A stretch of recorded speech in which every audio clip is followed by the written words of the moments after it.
16ই August শনিবার কাটোয়া গাছ গ্রুপের পক্ষ থেকে পূর্ব বর্ধমান জেলার মঙ্গলকোটের ভাল্লো গ্রামে খণ্ড বনের উদ্বোধন করা হলো। এদিন 20টি খণ্ড বন করার উদ্যোগ নিয়েছে কাটোয়া গাছ গ্রুপ। উপস্থিত ছিলেন কাটোয়ার forest range officer Shibprasad Sinha, Bardhaman গাছ গ্রুপের প্রিয়ব্রত পাঁজা, শেখ মিসকিন, আফজেল মণ্ডল, কাটোয়া গাছ গ্রুপের বাপন মীর, শিবনাথ মিস্ত্রি সহ আরও অন্যান্যরা। মাঝিগ্রাম বিশ্বেশ্বরী হাই স্কুলের প্রধান শিক্ষক তথা কাটোয়া গ্রুপের কনভেনার সুব্রত কুমার সাহার সহযোগিতায় আমাদের গ্রাম সবুজ গ্রাম প্রকল্পের ঘোষণা করা হলো ভাল্লো গ্রামে। এই অনুষ্ঠানে এলাকার ছাত্রছাত্রীদের উপহার দেওয়া হয় ফলের চারাগাছ। এই উপলক্ষে প্রায় 1,500 চারাগাছ বিতরণ করা হয় এলাকা জুড়ে। গাছ গ্রুপের পক্ষ থেকে বার্তা দেওয়া হয় সবুজ বাঁচানোর। অভিনব এই উপহার পেয়ে খুশি স্কুলের ছাত্রছাত্রীরা। কাটোয়ার গাছ গ্রুপের এরকম উদ্যোগকে সাধুবাদ জানিয়েছেন সকলেই। এই দিনে আজ একটা অনুষ্ঠান আয়োজন করা হয়েছে বা গাছের সম্পর্কে কি করা হলো একটু কি বলবেন? হ্যাঁ, আজকে ওনারা সারা বছর ধরে কাটোয়ার যে গাছ গ্রুপ আছে সেই গাছ গ্রুপের পক্ষ থেকে কাটোয়া এবং বর্ধমান এই যৌথ উদ্যোগে ওনারা নিয়মিতভাবেই এই বিভিন্ন গ্রামে ছোটো ছোটো খণ্ডবন তৈরির কাজ নিয়মিতভাবে করে যাচ্ছে। এই ব্যাপারে অনেক সময় বন দপ্তরের কাছ থেকে ওনারা সাহায্য চান।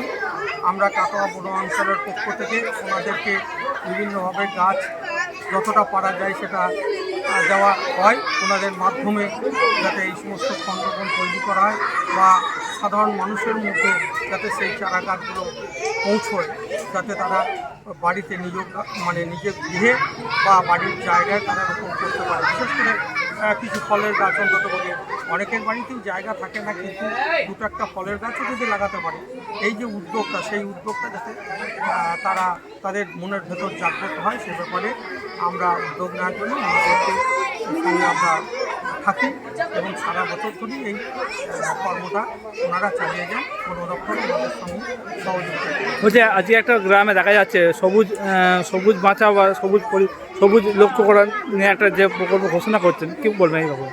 না, এটা তো ধারাবাহিক প্রক্রিয়া, একদিনের বিষয় নয়, এটা বন দপ্তর করেই থাকে। সবুজ বাঁচাও এটা তো প্রত্যেকটা মানুষকে বুঝতে হবে, সচেতন হতে হবে যে আগামী দিনে যে পরিবেশের যে অবস্থা তাতে হয়তো নির্বিচারে বিভিন্নভাবে গাছ কাটা হচ্ছে। তা সেই জায়গায় অন্ততপক্ষে আমরা যদি কিছু গাছ লাগাতে পারি, একটা গাছ কাটলে আমরা যাতে 10টা গাছ লাগাতে পারি, সেই উদ্যোগটা আমাদেরকে রাখতে হবে। নাহলে আগামী দিনে আমাদেরকেই কিন্তু এ ব্যাপারে নিদারুণ কষ্ট ভোগ করতে হবে। অক্সিজেনের সমস্যা হবে, যেটা আমরা করোনার সময় দেখেছি। সেই অভিজ্ঞতা আমরা অনেকেই পেয়েছি। তো সেই জায়গা থেকে বেরিয়ে আসতে গেলে বৃক্ষরোপণ বেশি করে ছাড়া এর কোনো বিকল্প কিন্তু নেই। অতএব এবার আমাদের সবাইকে উদ্যোগ নিতে হবে। স্যার, আপনার নাম পরিচয়? আমার নাম Shibprasad Sinha, forest range officer, Katwa. কি করা হলো বা কেমন লাগছে বলুন? আজকে মঙ্গলকোট থানার ভাল্লো গ্রামে কাটোয়া গাছ গ্রুপের পক্ষ থেকে আমাদের সবাইকে গাছ বিতরণ করা হলো গাছ লাগানোর উদ্দেশ্যে। তো খুবই ভালো উদ্যোগ। আমরা আরও চাইবো যে গাছ যাতে বেশি বেশি করে লাগাতে পারি, পরিবেশকে রক্ষা করতে পারি। আপনাদের কি বন তৈরি করার কথা বলল গাছের জন্য? কি বন বলুন? খণ্ডবন। কেমন লাগছে এই গাছ পেয়ে? খুবই ভালো লাগছে গাছ পেয়ে, যাতে আমরা আরও ভবিষ্যতে আরও গাছ লাগাতে পারি সমাজে। এই জন্য কি বলবেন? এই যে আপনাদের গাছ দিল, কি বলবেন? খুবই ভালো লাগছে, খুবই ভালো উদ্যোগ এটা একটা। কাটোয়া গাছ গ্রুপকে অসংখ্য ধন্যবাদ। আপনার নাম? স্বামী মল্লিক, বাড়ি? ভাল্লো গ্রাম।